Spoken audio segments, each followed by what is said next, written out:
Well, we will talk about the defensive lineman moving from East Lansing and some territory you're fairly familiar with down to close to South Beach there. Simeon Barrow from Michigan State. Your thoughts about how he fits and adds some productivity? Yeah, man. First of all, we needed defensive tackles, especially after Jared Harrison Hunt decided to leave, and he was going to be a rotational guy. And I think that you have an upgrade here with Simeon Barrow. So one of a few defensive linemen that Miami is still chasing in the portal. And yeah, he's a guy who played for Michigan State, just up there in East Lansing. So take I-96 West for a little bit, and you'll run into Lansing. And everything. But yeah, well, Lansing and East Lansing are right next to each other, guys. So whatever, state capital of the state of Michigan, in case you did not know, is Lansing. So just sharing that, because we would think maybe it's Detroit or something. It's not. Anyways, but yeah, Simeon Barrow is a guy who is going to fill in the snaps for Jared Harrison Hunt. Is a guy who can get after the quarterback a little bit. He has good size as he comes in. And again, you see the production, 18 and a half tackles for loss, 10 and a half sacks in his career with a couple ancillary stats and, 110 tackles. So this is a guy who's played a lot of football for Michigan State. He will bring a veteran presence to the defensive line. So you're not necessarily replacing Jared Harrison Hunt as a 5th or 6th year guy with a second year guy or anything like that. So, yeah, this is a good get. Helps to shore up that position. There are another couple guys, again, along the defensive line that Miami would love to add to the cadre for this upcoming year. But yeah, I think that this is a good get. I think this is a needed get, because you needed at least one there. And I saw CJ West, one of the other big metaphorical and literal defensive tackles in the portal, went to Indiana. I don't get it. Hey, but if he likes it, I love it for him. But in terms of Miami, yeah, Simeon Barrow coming on down from East Lansing, and I think that will be a good addition to the group. Doesn't necessarily really change the temperature or move the needle that much. But you need guys who you can trust to play a good number of snaps along the defensive line at the top of the roster, so you're not necessarily an injury away from having to play somebody up a year early, and you might then not have the kind of experience and production that you're looking for. But yeah, a good get. Great job by the staff to continue to optimize this roster moving into the fall, or as we move towards summer, heading into a fall that needs to be a very big season for the Hurricanes. The other defensive lineman, much acclaimed, who was out there, decided to go from TCU to Oklahoma, Dom Williams. I think he had interest in Miami, and there was some communication there. Yeah, mutual interest, but I don't think that he took a visit. And without a visit, what are we really talking about? There is, I heard his name and I don't remember, but there is isn't there a defensive end from Tennessee who's 6'5", 260 or something? Tyler Barron. Him. He took a stop at Louisville. I mean, he took a little vacation at Louisville. He didn't play because he was had a shoulder thing. That's who it was. Yeah, that's a guy that I would like to add with multiple position versatility, great size. And yeah, I know that we do have a pretty good defensive edge group. But yeah, I would enjoy go back up to the top with his measurables. Yeah, 6'5", 260. Sign me up. Yeah. And then I think that at that size, he can play outside. He could even flex inside. I mean, just look at the numbers, guys. 10 and a half tackles for loss, 6 sacks last year, 27 and 13 and a half respectively for his career. And then, just all the other things. I had a fumble recovery for 6 last year.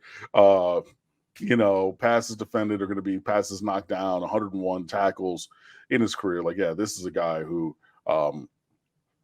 would definitely continue to add playable talent that you would want to have loads of if you're trying to push for championships. And I mean that the division is no longer, because we're going divisionless for the ACC, but if you're thinking division, conference, national, things like that. Like, yeah, this would be another guy that Miami could add.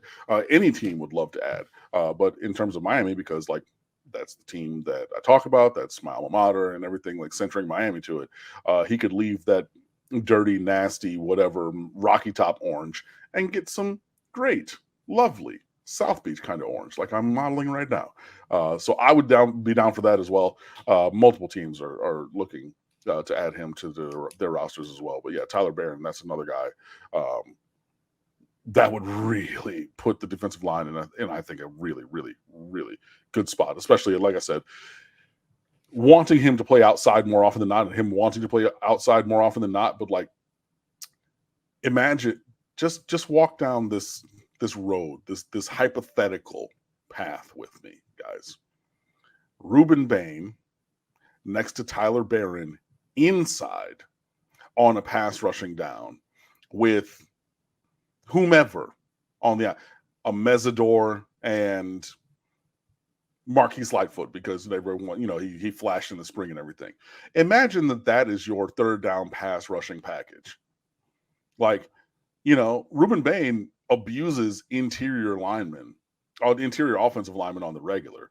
And then you want to put him on a twist. Hey, maybe they have Bain and Barron twist inside. Maybe you go tight end or tackle end stunts on the outside. Like, imagine the possibilities are endless, guys. But I mean, hey, again, Simeon Barrow, bang, got him already. Love that. Adding to the already great transfer class that Miami's been building. Tyler Barron, I think, would fit really well. And I know that was a name that people will probably ask about. And hopefully, as we go through towards the summer, the roster continues to get optimized, because this is all in season, guys. Got to be. So go get them. Let's go win. For you older folks like me, if they get Tyler Barron, they could have a new version of the Miami Killer Bees with Barron and Barrow. That's right.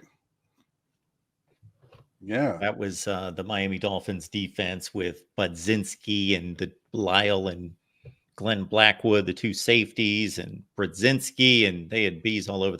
Kim Bocamper, Bob Baumhauer. Yeah, bees all over the place for Miami in the early 80s. And ironically, like random, but whatever, Brodzinski and Bocamper both have sports bar chains down here in South Florida now. To random aside, but true. I visited one of those. Yeah. Quite a long time ago, and I forget which one. I don't remember Anyway, it doesn't matter. Anyway, Falconer TRX super sticker. Thank you so much. Falconer made his appearance in the Florida State show and made his presence known and got things fired up over there quite a bit. And I believe that. And yes, he did. I had so much fun taking a dip in the FSU pool. Nice. Before I go further, and I love Falconer, and he said, yeah, it felt good for a dip, but not good enough to go back.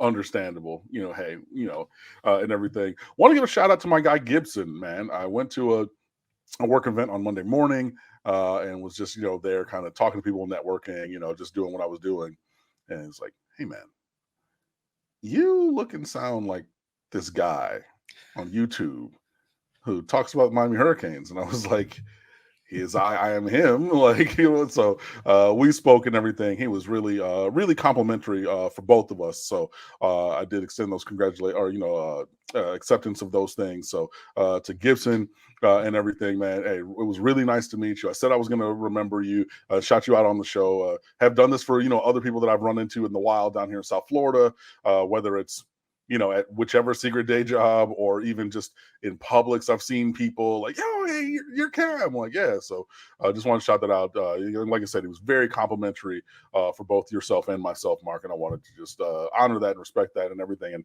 ran into him and had, like I said, a really nice conversation. So I appreciate that support. Sometimes like we have the chat and everything. And like, I know that this lives on YouTube, but podcasts like when you do media sometimes, or media like this, you do it and you put it out and it's like, it almost looks, or in my brain, it's like when Mike TV in the original Willy Wonka gets transmitted from the stand into the television, and it's like the little particles over the air, like this is what I imagine. It's like we do it and it just goes out, and you don't ever really know if it hits with people that don't live in your computer on the internet or anything like that. But getting to meet people in real life always just is really cool and really special. And like I said, it was a great conversation. So again, Gibson, pleasure to meet you, my brother. Really great time, and I appreciate it.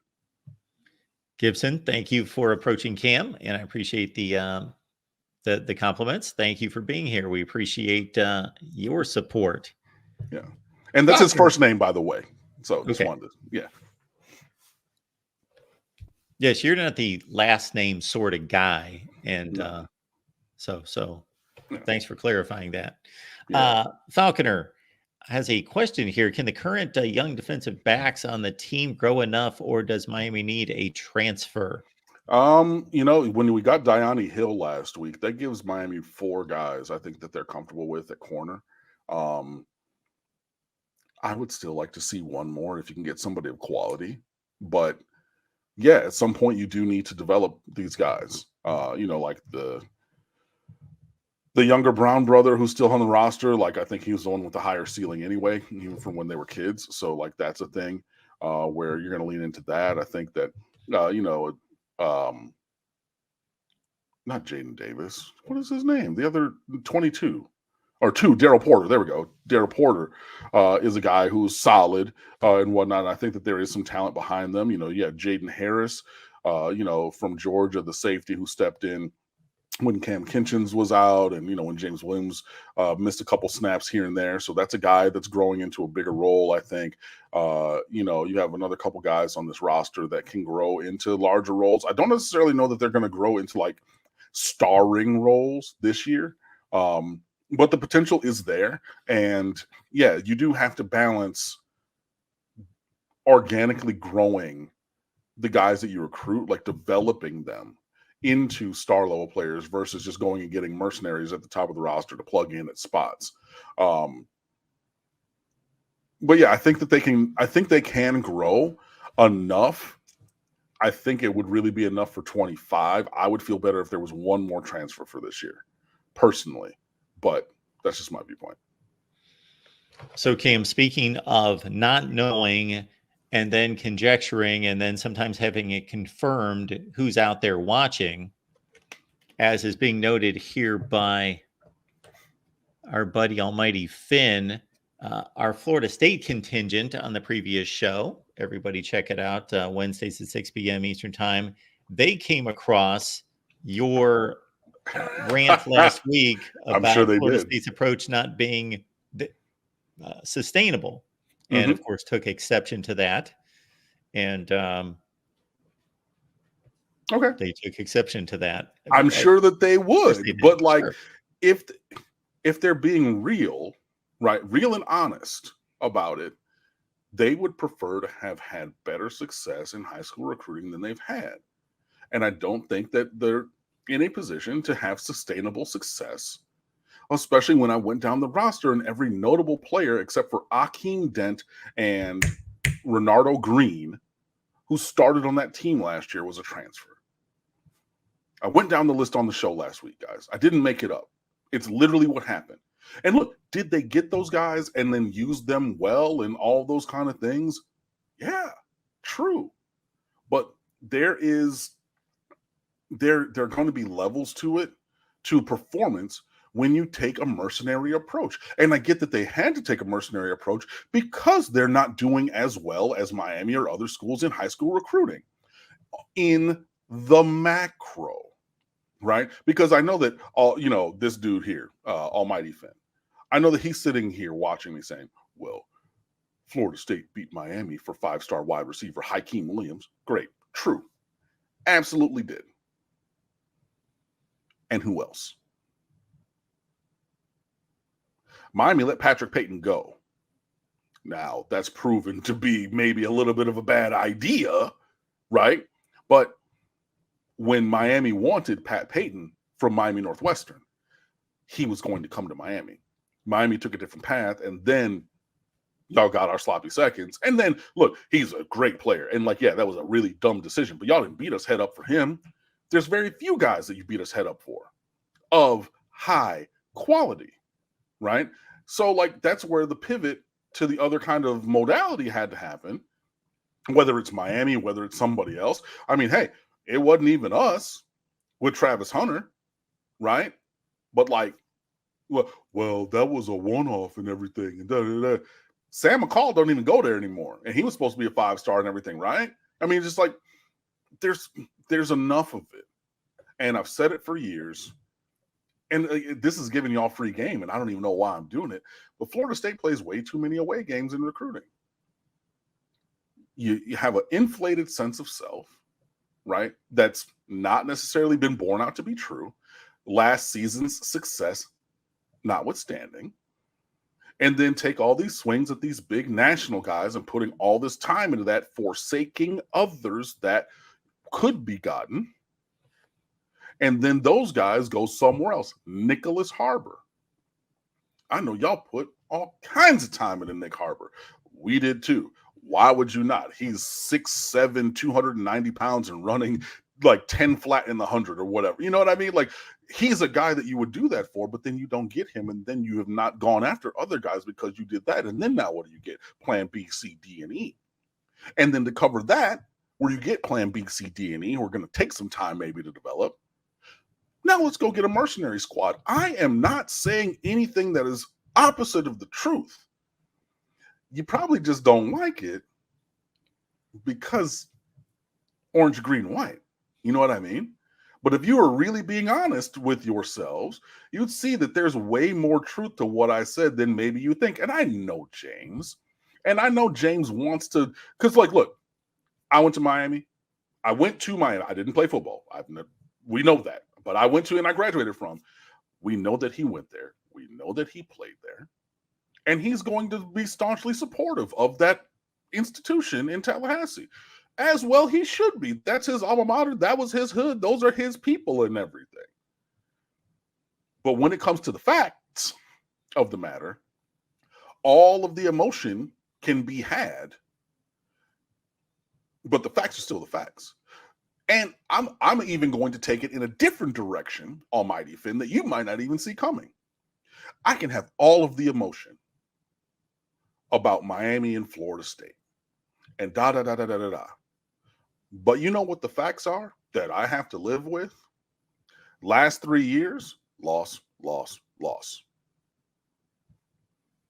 All the emotion. I hate, oh my God, and there was this and there was that. And 4 years ago, we beat them by 6 touchdowns. And 2 years after that, we lost them by 6 touchdowns. And filth, floor, and filth, and fire and brimstone. End of the day, the result was the result. And I can go back and we can talk about when we beat y'all by 6 touchdowns. And Jalen Phillips had that interception tipped off of Jordan Travis, and he's crawling back to the sideline and everything. And you can have the emotion about that. But at the end of the day, what was the result? Miami won, right? All of these things are true. And I know that, like, hey, man, I know that they're going to try to take a different viewpoint because they want to be optimistic. I know they're going to take a different viewpoint and say, well, they're going to, spin this and they're going to take that and they're going to, opine this and opine that. Again, I try to come at things really pragmatically. And I know that James wants to say otherwise. But in his heart of hearts, if he were to get on this microphone right now, the things that he would say, I know to be true, right? Is yes, we went out and bought that team for the last 2 years, including the undefeated team. And I'm unsure what the level of success will be this year without all those top line players. That would be the first statement. And the second statement would be, though I love Florida State, Garnet and Gold, and all the players who played there, I wish that this staff did better in high school recruiting. I guarantee it. And I dare and defy, James, if you're watching, to come in here and then lie and say that those two things are not true. Please. Let's see if I can keep track of everything I collected in my brain to respond in various directions. One would be in a very general way, and I elevate you and others way beyond this, but there's still a thread of this that exists in all of us, and that's, of course, bias. So there is a level of bias in all of us. I don't think it can be extracted 100% from any of us. So when I promote myself to be unbiased, it's with the understanding and the explanation that that's not completely true. I do my best. So I think that exists for all of us to some degree. Um, Also, something that hit me the other day, just in general, again, regarding rivalries and opposing fan bases. And I think we're doing this at a high level. So this isn't just your typical, uh, you know, tit for tat on Twitter or Yeah. X, is that what would be a fascinating experiment that is impractical would be if you had to take Florida State's history, current team, everything to do with Florida State. If it was completely juxtaposed, regardless of the argument, whether we're talking about the series history or the national championships or the current state of the programs or the future, whatever it was, if the scenarios could be juxtaposed, you would obviously find ways to defend or have an optimistic view of your situation. Absolutely. Yeah. And I mean, like, And they would as well. there are, this is a good enough rivalry because, like, it does go back and forth. And that's another thing that, like, everyone will admit. Like, this is not, I mean, the situation I'm going to say has clearly changed because, the shit show in Alachua County. But, like, this is not Florida, Kentucky, when for what 34 years in a row, like, just, it's the little cousin who's like, maybe today, and then, like, superstar comes in and is just like, cool, line it up real quick. But yeah, because they won 30 whatever years in a row, right? Miami and Florida State is not that. So there are talking points on both sides, right? But I mean, I was focusing narrowly on performance this year, coming off of what I view to be a mercenary team, and the viewpoint or methodology through which they are going to, or they seem to be constructing their roster. But, like, yeah, there are, but and that's why I also offered the results part of that conversation, because there are counterfact, like, hey, they have beaten us 3 times in a row, regardless on these recruiting rankings and da da da. And you think Mario's a better coach than Mike Norvell, 3-0, or sorry, Mario Cristobal 0-3. Say what you want. So, like, there is a measure of back and forth with it and everything. And that's the other thing that James does really well. He loves pivoting from the point of conversation and bringing in other stuff. He loves, because again, I'm not saying holistically, like, that they have no reason to exist as a program and, like, da, da, da, da. I didn't say any of that. I'm not taking away that they won a championship in 2013. I didn't say none of that. It's like, oh, well, we had Jameson. That's better than any quarterback. Who mentioned that? Oh, well, Dalvin Cook, who mentioned that? Oh, you're talking about recruiting battles right now, and you want to bring up Dalvin Cook? You know what I mean? Like, that's another thing. But I mean, like, yeah, are there points to be made on both sides? Absolutely, 100%. And for them right now, the big joker is, regardless of all that shit you're talking, Cam, about how we're building a roster and who's playing for us, in the last 3 years, nay on some thousand, however many days, y'all have not beat us. To which I say, you know what? Y'all have a point, because y'all have beaten us 3 years in a row and however many days in a row running. So, yeah. So it shouldn't surprise you that while you stand here on the spectrum and James stands over here on the end of the spectrum, that I'm somewhere in between. Now, which side, I don't even know which way I'm leaning, but it's pretty close to the middle. That shouldn't be a big surprise.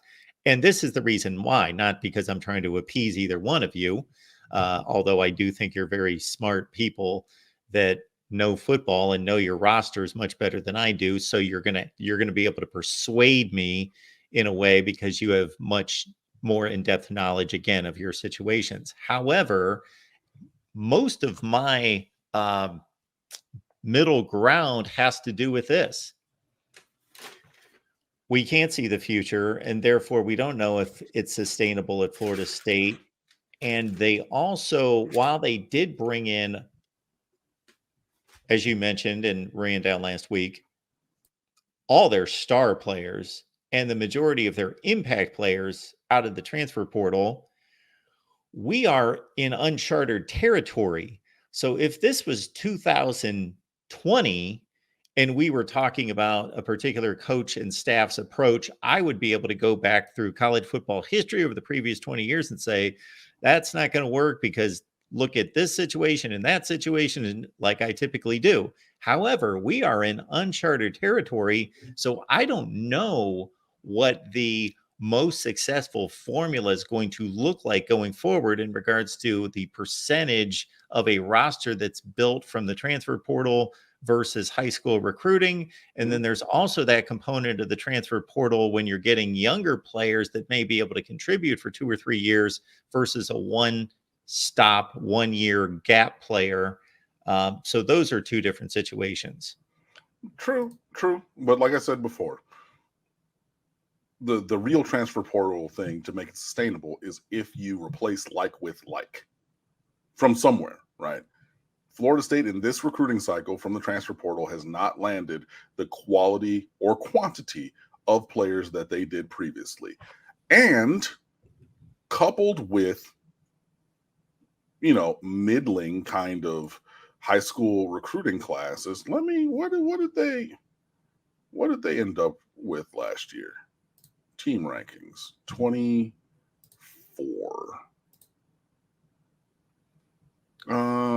ACC, when I click, 23 commits. Okay, and then nationally, they were what, 12? That's actually a little bit better than I even thought. Okay, maybe they're taking a step in the right direction. I don't think that those guys are going to make a number top level impact this year, but that's better than I even thought. So good on them. But I just think that there are gaps. That's all. And I think that we're going to see that play out on the field this year. I'm not saying that they're going, and that's the other thing.